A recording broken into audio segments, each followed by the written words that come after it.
Press the bell icon on the YouTube app and never miss another update.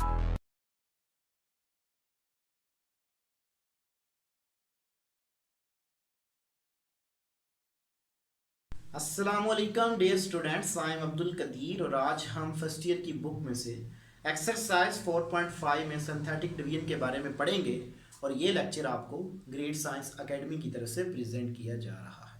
तो dear students, हमें given statement है, पहले उसको समझते हैं कि हमें उसने क्या क्या कहा है। उसने कहा कि जो आपको एक्सप्रेशन दिया गया है उसके ऊपर आपने सिंथेटिक डिवीजन यूज़ करनी है। ठीक है जी, ये बात क्लियर हो गई।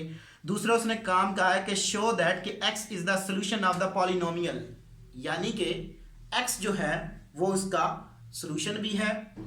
Then use the result to find the factorise the polynomial completely, यानी कि फिर हमने उसकी फैक्टराइजेशन भी करनी है। 3 काम हमें एक क्वेश्चन में वो कह रहा है, तो वो हम अभी देखते हैं कि हम उसको किस तरह सिंथेटिक डिवीजन से सॉल्व करके इन तीनों चीज़ों का आंसर लेंगे। क्वेश्चन नंबर जी मेरे पास है 12।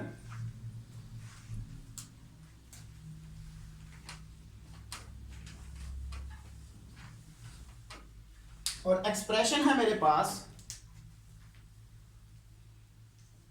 x³ - 7x + 6 is equal to 0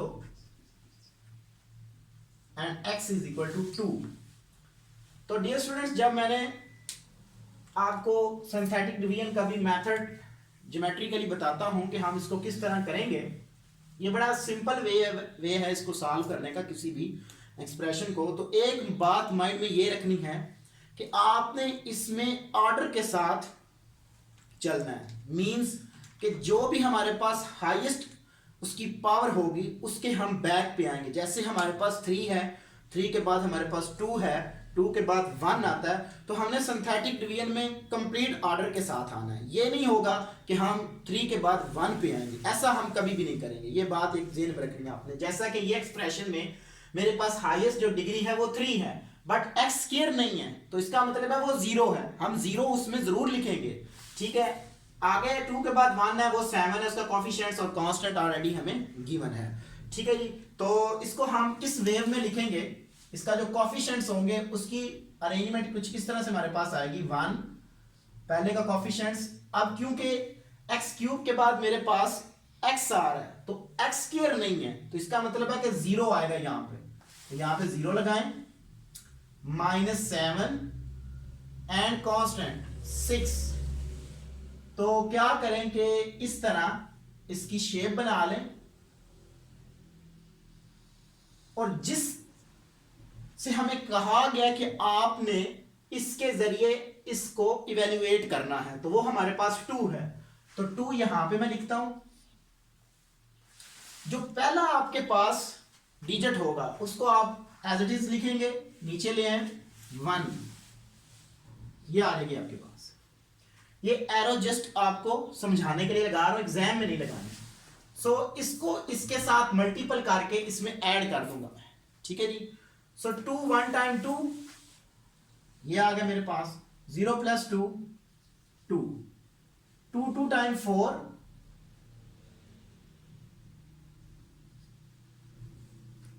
इसमें जब ऐड करूंगा तो मेरे पास -3 आ जाएगा।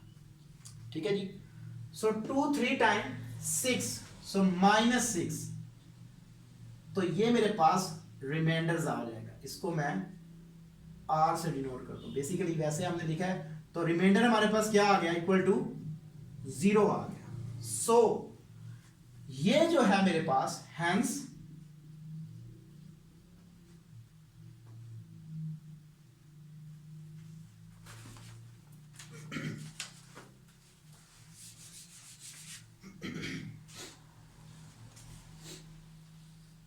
अगर मेरे पास रिमाइंडर आ जाए 0, तो मेरे पास सॉल्यूशन जो होगा वो होगा उसी पॉलिनोमियल का।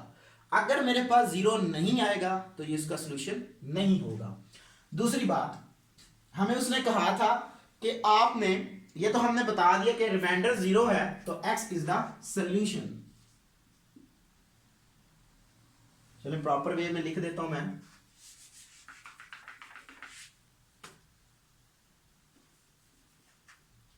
Since r is equal to 0 यानी कि remainder is equal to 0 then x is the solution of given expression. ये भी बात हमारी ट्रू हो गई।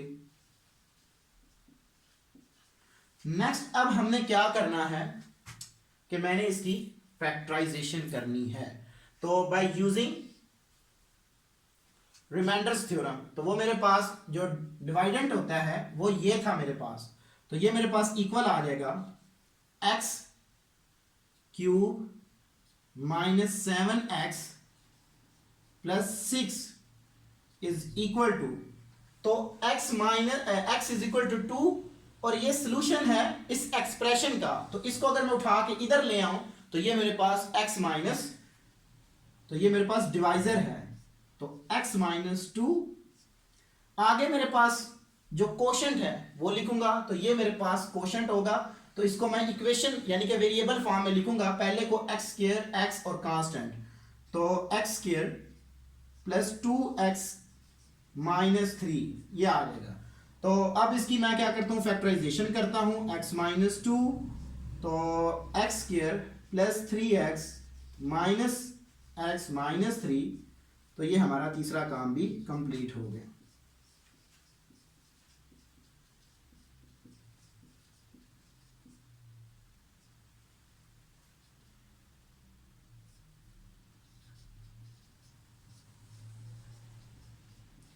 तो यही उसने हमें कहा था कि आपने क्या करना है, सिंथेटिक डिवीजन यूज की, ये हमने पहला काम किया। दूसरा हमने बता दिया कि ये इसका सॉल्यूशन भी है। तीसरा मैंने बताया कि उसकी हमने फैक्टराइजेशन भी कर दी, तो ये हमारा आंसर आ गया। तो इस तरह हम सिंथेटिक डिवीजन यूज करके किसी भी लॉन्ग एक्सप्रेशन को सॉल्व कर सकते हैं। बाकी जो पार्ट हैं वो आप खुद ट्राई करेंगे जी। नेक्स्ट मैं क्वेश्चन करने जा रहा हूँ 15। तो उसमें हमने क्या करना है कि P और Q की वैल्यूज निकालनी है। पहला काम कि हमने P और Q की वैल्यू निकालनी है। क्वेश्चन नंबर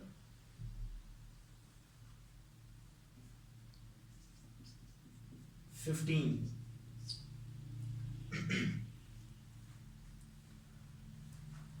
P की वैल्यू निकालनी है और Q की वैल्यू हमने निकालनी है, यूज करनी हमने सिंथेटिक डिवीजन। जबकि मुझे जो एक्सप्रेशन दिया गया है उसके लिए मुझे दो डिवाइजर दिए गए हैं, एक x प्लस 1 और एक x माइनस 2। तो फैक्टर्स ऑफ द पॉलिनोमियल, जो मुझे मेरे पास पॉलिनोमियल है वो है मेरे पास x cube plus P x square plus Q x plus 6, और जो मुझे डिवाइजर दिए गए हैं वो है मेरे पास x plus 1 and x minus 2। ठीक है जी। अब देखते हैं कि हम सिंथेटिक डिवीजन से किस तरह p और q की वैल्यूज को कैलकुलेट करते हैं। तो उसी तरह इसकी अरेंजमेंट करेंगे जैसे मैंने क्वेश्चन नंबर 12 में किया। x क्यूब का कोफिशिएंट 1, x स्क्वायर का मेरे पास है p, q एंड 6, तो ये इनके मैंने कोफिशिएंट लिख लिए।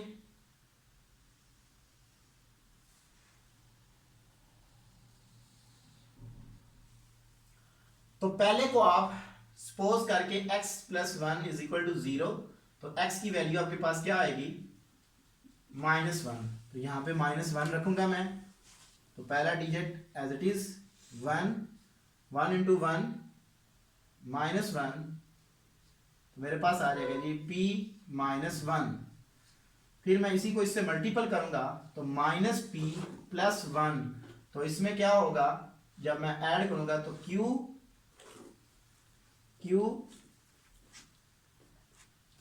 माइनस p प्लस 1, तो इसको जब इससे मल्टीपल करूंगा तो -q प्लस p -1, जब ये माइनस अंदर मल्टीपल होगी तो ये मेरे पास जो फॉर्म है वो किस में आ जाएगी, ये मेरे पास p minus Q minus plus 5, तो ये मेरे पास R1 आ जाएगा। ठीक है जी। नेक्स्ट इसी एक्सप्रेशन को मैं क्या करता हूं, कंटिन्यूस करता हूं आगे। तो दूसरे एक्सप्रेशन को मैं इक्वल टू 0 रखूंगा, तो मेरे पास x की वैल्यू क्या आएगी, 2 आ जाएगी। तो 2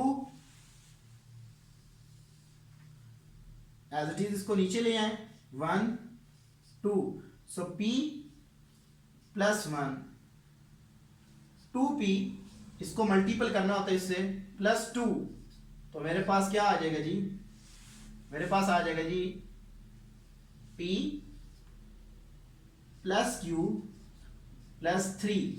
ये मेरे पास इस तरह मेरे पास दो रिमाइंडर्स आ जाएंगे। तो उसने कहा है कि जो ये दोनों आपके पास डिवाइजर हैं वो factors of the this polynomial है।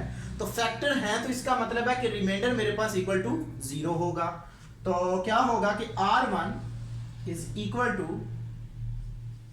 p minus q plus 5 and R2, ये मेरे पास R2 है, is equal to p plus q plus 3, ये आ जाएगा मेरे पास। तो गिवन कंडीशंस क्या हैं, गिवन कंडीशन कि जो मेरे पास x minus 1 and x plus 1 and x minus 2 are the factors of given expression.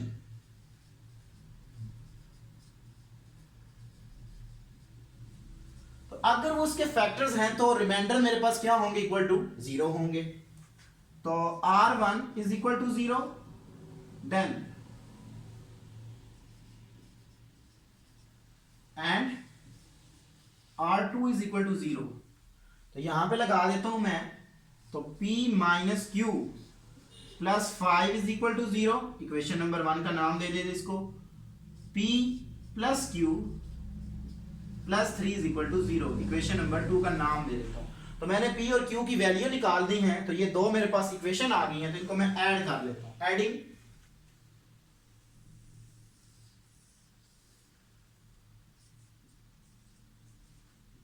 Adding 1 and 2, तो p minus q plus 5 is equal to 0, p plus q plus 3 is equal to 0। तो यहां पे इनके add करने से इनके sign change नहीं होते, so 2p plus 8 is equal to 0, so 2p is equal to minus 8, so p की वैल्यू मेरे पास क्या आ जाएगी जी, -4 आ जाएगी।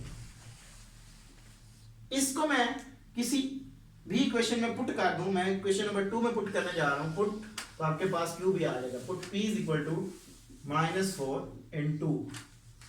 तो जब मैं 2 में पुट करूंगा तो मेरे पास आ जाएगा जी -4 plus q plus 3 is equal to 0। So this implies that q is equal to q minus 1 is equal to 0, so q is equal to 1। तो ये मेरे पास आ जाएंगी p और q की वैल्यू। तो इस तरह हम सिंथेटिक डिवीजन यूज करके हम अपना अननोन की वैल्यूज को कैलकुलेट कर सकते हैं। तो डियर स्टूडेंट्स, जो क्वेश्चन नंबर हमारे पास 16 है उसमें उसने हमें कहा है कि find the value of a b if -2 and 2 are the roots of the polynomial x cube -4x² plus ax plus b। तो इसमें हमें उसने ये नहीं कहा कि आप सिंथेटिक डिवीजन यूज करें, उसने कहा कि आप कोई भी मेथड यूज करें, जस्ट आपने क्या करना है कि उनमें से उनकी वैल्यूज को कैलकुलेट करना है। तो मैं क्वेश्चन नंबर अब करूंगा 16, इस एक्सरसाइज का लास्ट क्वेश्चन। तो उसको आप सिंथेटिक डिवीजन से भी सॉल्व कर सकते हैं, बट वो भी इजी है, जैसे आपको इजी लगे। तो मैं क्या करता हूं, इस एक्सप्रेशन को पहले ही लेट कर लेता हूं। क्वेश्चन नंबर 16,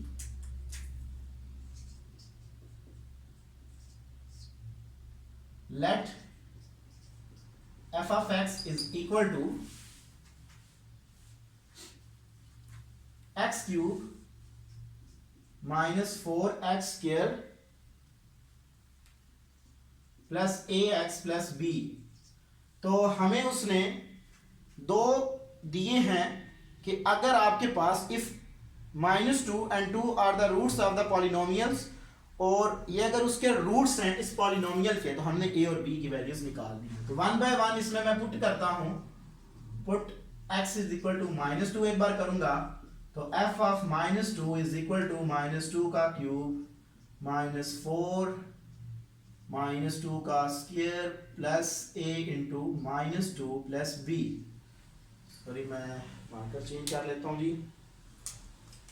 सो ये मेरे पास क्योंकि इसके रूट्स हैं, तो रूट्स उस वक्त होते हैं जब हमारे पास जो इनका रिमाइंडर्स है वो 0 हो, since f of -2 is equal to 0, so this implies that 0 is equal to -8, so -8 minus 2a plus b, so this implies that -2a plus b is equal to 16 आ जाएगा। ये -18 होगा, जब इक्वल टू के दूसरी side पे लेके जाऊंगा तो ये मेरे पास प्लस का 16 हो जाएगा।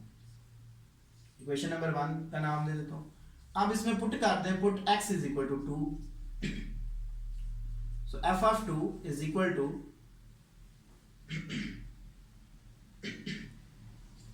2 क्यूब -4 इंटू 2 का square plus a into 2 plus b, so f of 2 is equal to 8 minus 8 plus 2a plus b।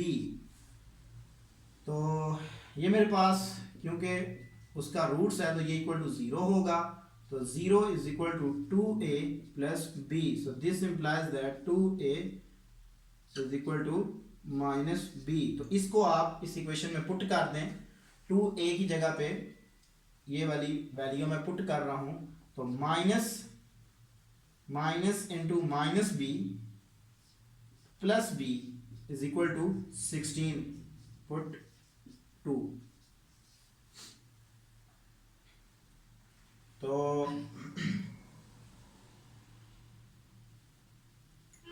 Minus minus plus, so 2b is equal to 16, this implies that b की value आपके पास 8 आ गई।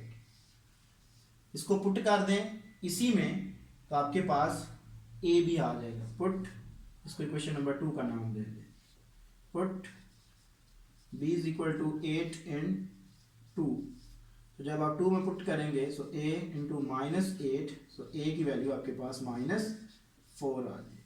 तो इस तरह हम a और b की वैल्यूज को कैलकुलेट कर सकते हैं। तो डियर स्टूडेंट्स, आज की एक्सरसाइज हमारी ख़त्म हुई और इसमें मैंने आपको सिंथेटिक डिवीजन, रिमाइंडर्स थ्योरम और फैक्टर्स थ्योरम के बारे में सिखाया कि हम इस तरह इनका यूज़ करते हैं किसी भी पॉलिनोमियल में। और उम्मीद है कि तमाम बच्चों को तमाम लेक्चर की समझ भी आई होगी, और ये लेक्चर आपको ग्रेट साइंस एकेडमी की तरफ से प्रेजेंट किए जा रहे हैं। Thank you for watching us. अल्लाह हाफिज़।